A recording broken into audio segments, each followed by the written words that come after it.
High viewers, video 3 నిమిషాల్లోపే ఇవ్వాలని చెప్పేసి అనుకోవటం, మీలో చాలా మంది తక్కువ డ్యూరేషన్ ఉంటే చూస్తాం అనటం వల్ల దాదాపు 2 గంటల పాటు కష్టపడి దాన్ని ప్రిస్క్రైబ్ చేసి వీడియో ఇస్తున్నాను. ఖచ్చితంగా చివరి వరకు చూడండి, మీ ఫ్రెండ్స్ అందరూ షేర్ చేయండి, మన ఛానల్ నచ్చితే సబ్స్క్రైబ్ కూడా చేసుకోండి.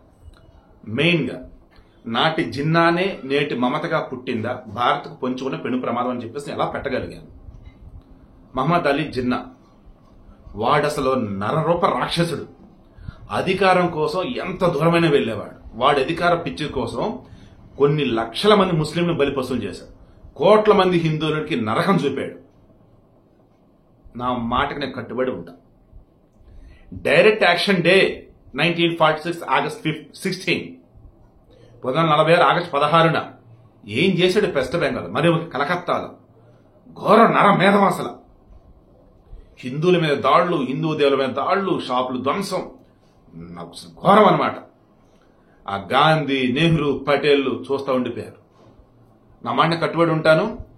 కాంగ్రెస్ వాళ్ళ యొక్క పాపం, అధికారం కోసం దేన్నైనా సరే ఒప్పుకుందామని చెప్పేసి ఆ రోజు వాళ్ళు తీసుకున్నటువంటి దిక్కుమైన నిర్ణయాల వల్ల, ఆ బ్రిటిష్ వాళ్ళ యొక్క స్వార్థం, దానివల్ల దేశం విభజించారు. దాన్ని స్వాతంత్రం ఇవ్వడం అన్నారు. ప్రపంచవ్యాప్తంగా అన్ని దేశాల్లో స్వాతంత్రం అన్నప్పుడు యాసిగా ఇచ్చున్నారు. మహాయతా సౌత్ ఆఫ్రికా, నమీబియా మరికొన్ని దేశాలు విభజించారు. అది కూడా ఆ నైసర్గిక స్వరూపాలు బేస్ చేసి మతం వారీగా విభజించి ఆ తర్వాత సవాల్ కండిషన్స్ పెట్టి సావగొట్టింది మనల్ని, చంపింది మనల్ని.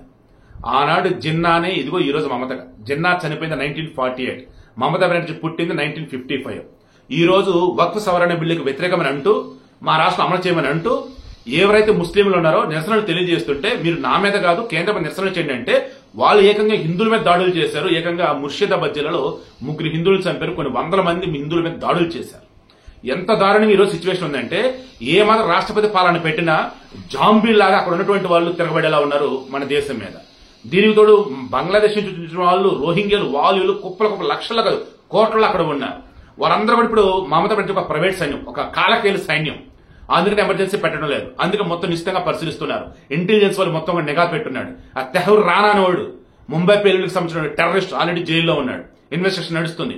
వాడో పక్క ఈలో పక్క మొత్తం చూస్తూ ఉన్నప్పుడు ఇప్పుడు దేశానికి పెను ప్రమాదం పొంచి ఉంది. అందుకే జాగ్రత్తగా గమనిస్తూ ఆచితూచి అడుగేస్తూ ఉన్నారు. మణిపూర్ లాగా కంట్రోల్ చేద్దాం చూస్తేనే అక్కడ ఏమైందంటే చూసాం. అలా వెస్ట్ బెంగాల్ కనుక పరిస్థితి చేయి దాటిపోతుంది. కలకత్తా అంటే ఒక అంతర్జాతీయ నగరం, ప్రపంచానికి సంబంధించేసి ఒక పెద్ద బ్లాక్ మార్క్ లాగా కనపడుతుంది.